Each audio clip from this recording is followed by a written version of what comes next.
Hello everyone and welcome to the next video in the free lessons series. This one is about foreshortening. So for us in order to speak about foreshortening, the kind of basic definition is that foreshortening occurs when an object appears compressed when seen from a particular viewpoint, and the effect of perspective causes distortion.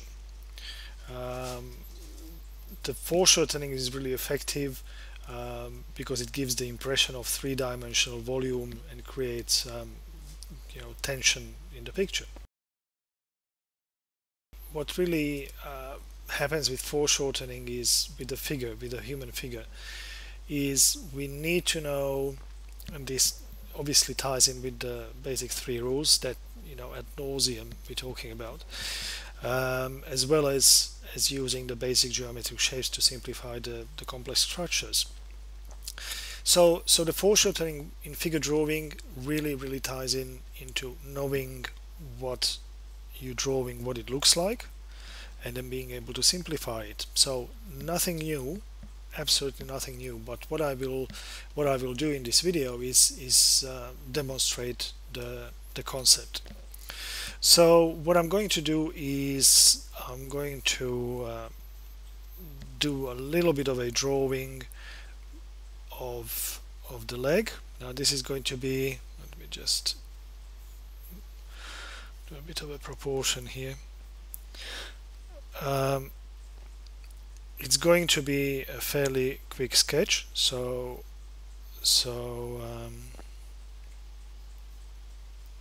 this is the upper leg,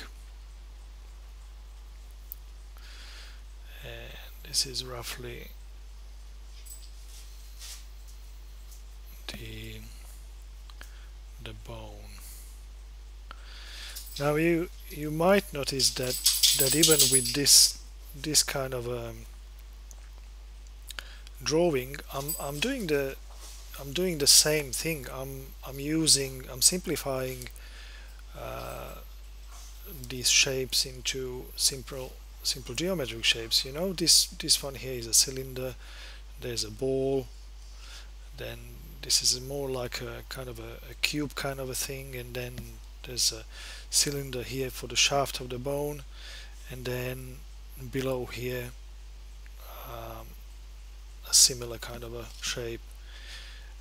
Then we have the bone of the lower leg, which looks something like this, I believe. Now, like I said in all the other articles, figure drawing anatomy is not an exact science. You need to know the basic shape of the bones, of the muscles. You need to know their function. Obviously, the more you know, the better. But it's not like it's not a medical education, so you don't have to learn a huge amount of, or memorize a huge amount of data. Okay, so this is pretty much the leg, and then of course we have what comes down to here as we have the foot, which I will do just very schematically, so that we can get on with the other stuff.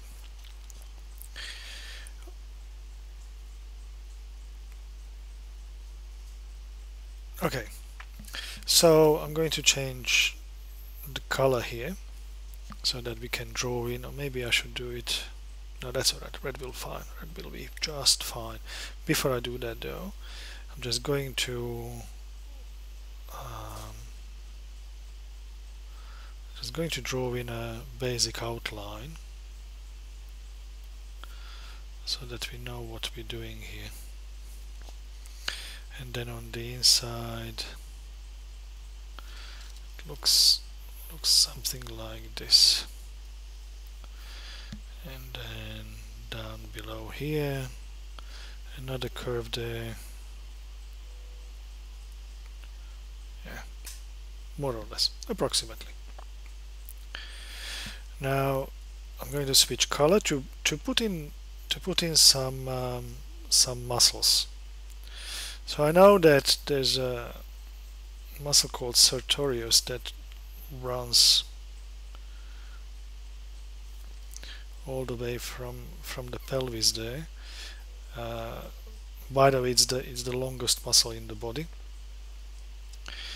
and what it does here visually, or for us, kind of for the drawing purposes, it separates these two large groups of muscles.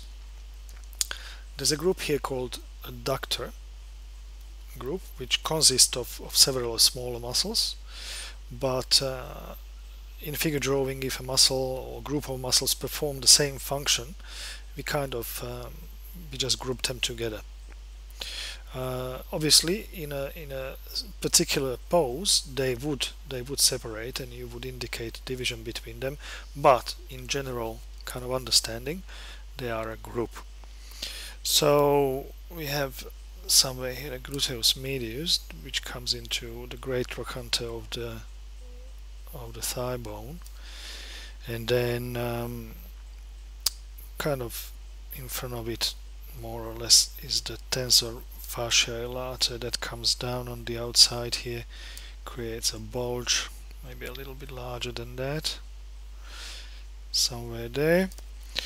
And then we have the excuse me, we have the quadriceps group just here. Oh, I forgot to put in the patella, which is just in front of there. Okay, so the quadriceps group pretty much ends with a tendon connecting to patella, just there.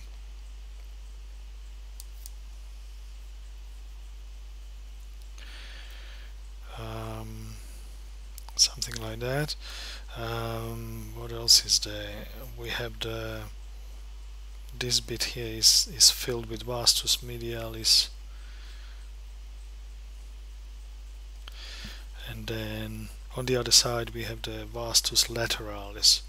There's another large muscle here that kind of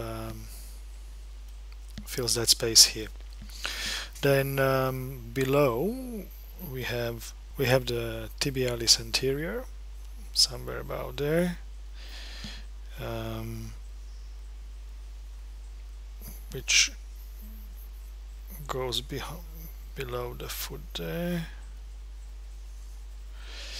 Then we have a smaller muscle there called soleus. Then we have the gastrocnemius group from behind that shows up, and then we have a whole bunch of muscles on the outside here. Alright, so essentially you can see that there's a few bits and pieces here that create a kind of a set of bulges. So if I was to maybe I change the color there. If I was to kind of describe this in terms of bulges, then this is what you would get. And then this goes like that, and then okay. Now this is important. Why? This is important because what you will need for foreshortening is you will need to know this profile. That is pretty much essential. So what happens? I have, let me just move this a little bit to the side. See if I can. Oh, excellent, fantastic. Maybe even a little bit more. Okay, so and I do a new layer. So I did I did get an image of a reclining lady, where both of these legs are partly foreshortened. Actually, they are completely foreshortened, more or less, but just in one direction than in the other direction. So what I'm going to do is I'm going to do a bit of a drawing of that, but you can see how these the profile that I suggested here, kind of, you can see how it determines what you're going to draw, because in that foreshortening, that's what you really rely on, that profile of the group of the muscles. Now, a very important element of I'll do a new layer for this one, and I just hide this and hide this for a moment. A very important element in drawing foreshortening is an effect called overlapping. So for example, if I have let's say fairly schematically, I have the torso, something like that. We have the rectus abdominis, somewhere like there. You can see how it's just then we have the serratus anterior coming in with the digits, external oblique,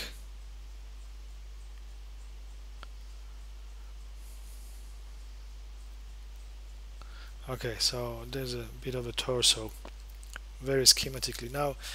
Now if you draw all this outline just as it is, it becomes kind of flat, and the way how to deal with that, and also how to introduce foreshortening, which helps for definition here, is to overlap these shapes. So if I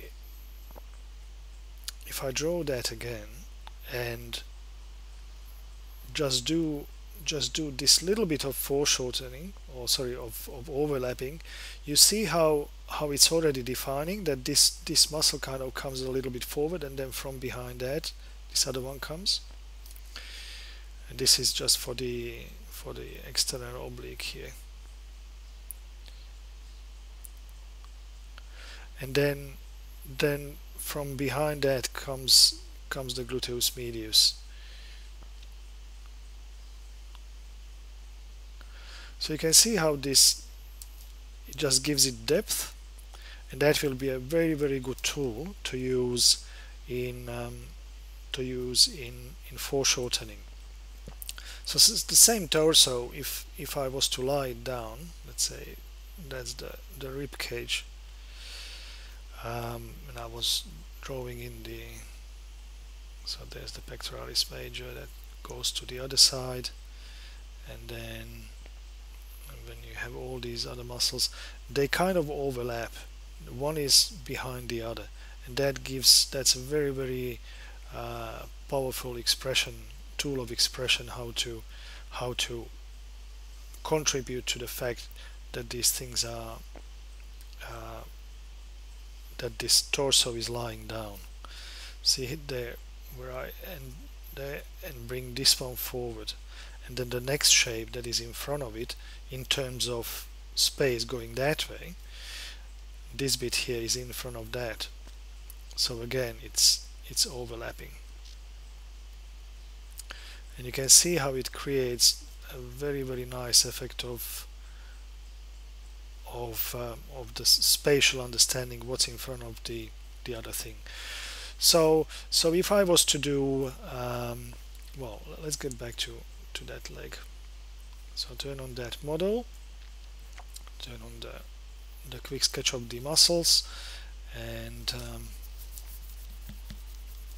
let's do this. So what I would do here, I would work with cylinders. So this is where it ties into the three rules and the simplification of the form. So this essentially is a cylinder.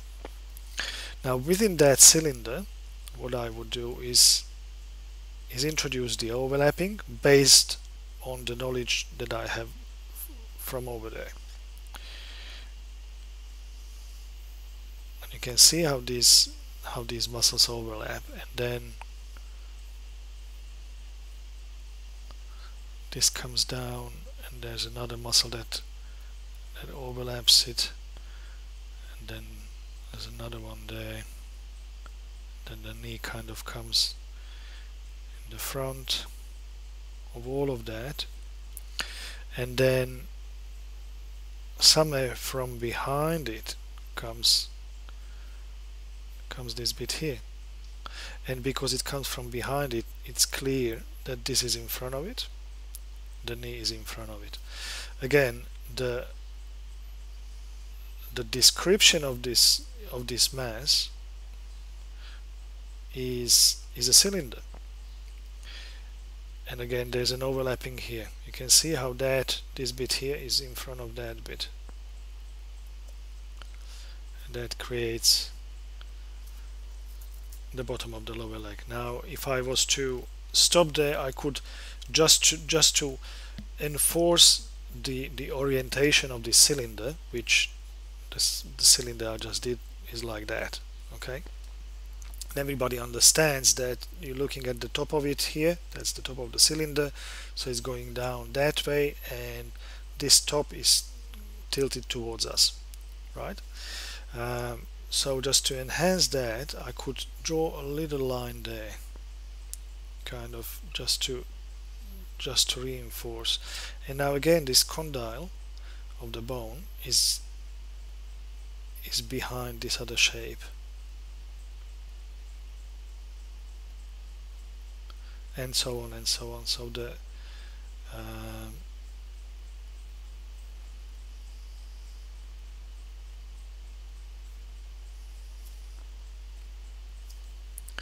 okay, now obviously there's a few more muscles there. You can see there how they overlap. One comes after another, but essentially this is what's happening. And then, you know, it's entirely up to you how much definition do you give it, how much of that overlapping do you introduce, whether you really drive that overlapping part, whether that's what's important in your expression of this particular figure, whether that's what you want to for the viewer to deal with, to look at. Okay, so it's fairly clear that this mass is coming down this way, and then this mass is going down that way. And the same way, kind of, you know, this the pelvic region here, and the other leg again. This is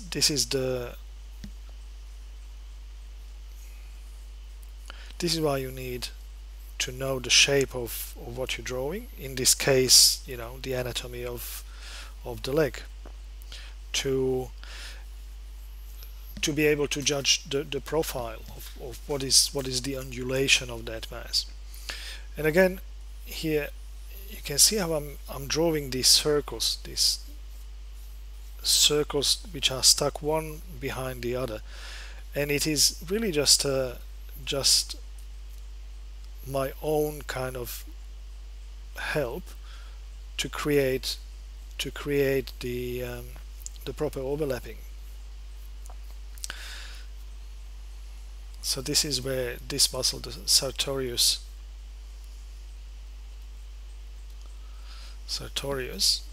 comes down. You can see clearly how it divides the adductor group and the quadriceps group in the front. And you know, you can enhance it by a little bit of a shadow there. And again, it's the same, exactly the same process. You know, that's where the knee is. So up to now, this is how the orientation was, and from then on, from behind this bit here comes protruding and from behind that muscle there, and then on the other side we have the other bit going that way. And obviously it's just a quick sketch, so don't look for great proportion or exact copy of that image. It is just to explain the concept. And then behind that goes another bit there, and then obviously there's the pelvis, and so on and so on. So you just drive that overlapping further up the body as you go. One thing you can clearly see it here, how this bit is really pronounced. That's this bit here, and then from behind it comes the rib cage. So that's a very important tool, the overlapping, and then of course these lines, which there will be a separate article on. They're called contour lines. Very, very important, very good to use, very expressive, and just helps to define the shape and orientation of a body part. So there it is. If I was to do, the same way, you could oops, I don't know what happened there. The same way, kind of, if you were to do an arm, so that would be somewhere there would be the deltoideus, and then in front of it is the biceps muscle that comes down in a kind of a tendon there, and then you know that the forearm has these two large muscle groups here.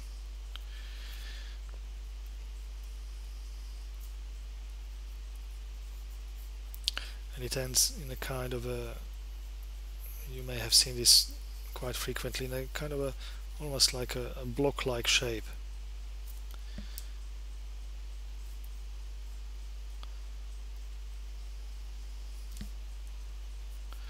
And then you have the palm of the hand coming down. Again, just a very, very schematic, very quick sketch, and from there you have the clavicle.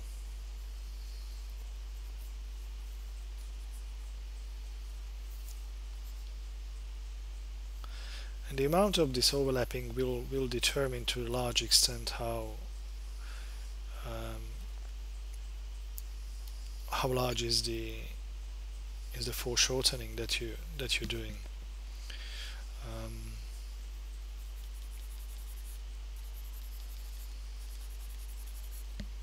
Then same goes for I don't know, if the arm is, for example,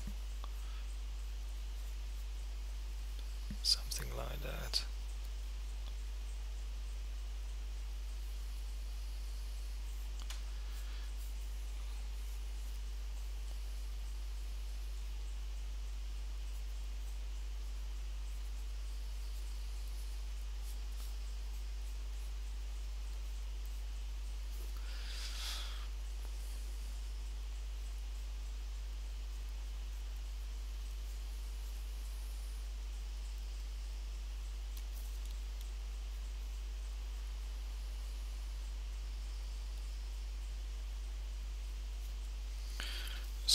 So you would have this bit here, the elbow kind of sticking out maybe a little bit. You would have that group there, and then this muscle here on the top is there, and then it kind of ends in this cube-like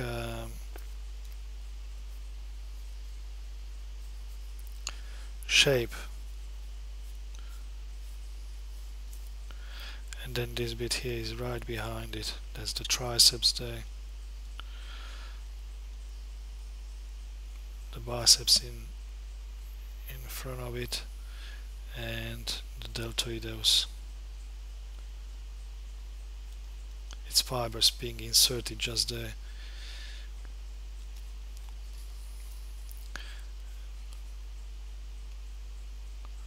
So this is obviously, if you want to be really exact, you study anatomy, and I suppose that's what the beginner's course is there. You get all the muscles and all the bony structures and uh, the description of it and the concept of how to draw it, how to draw this stuff. So there you go. So for the foreshortening, just to recap, you need to know the shape of the muscles in order to be able to devise that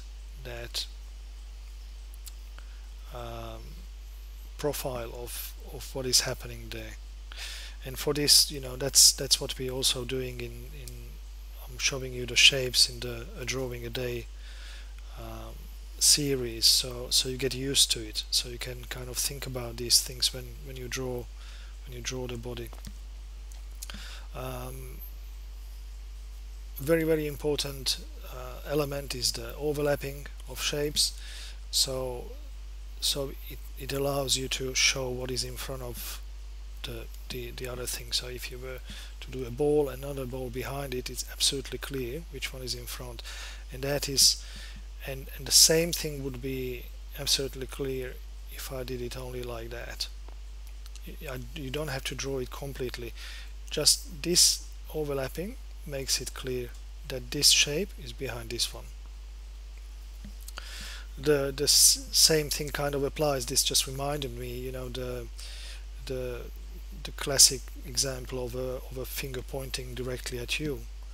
So there it is. It's only three circles that I have drawn, but that's what you really need for to describe the shape of the finger pointing at you. And then you have this other finger kind of coming down, something like that, and the next one and the next one, and then you have the thumb somewhere there coming down, and obviously you have the bottom of the palm. So, and this shape is behind that shape. So you can see how easy it is to indicate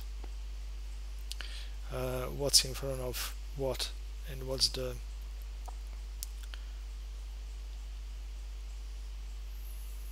so there.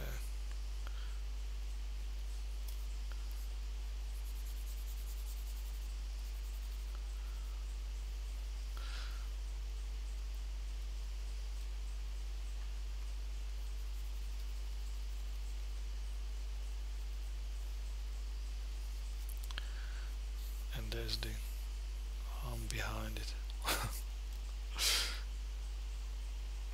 Once you get a hang of it, you can't stop. You just have to have to put it in. All right. Hope this helps. But definitely, in figure drawing, you do need to know the anatomy. You need to know the bones, the muscles. So that will then give you the essence, the reliable kind of knowledge, so that you can easily visualize these shapes and forms. All right. Hope this helps. I'll see you later.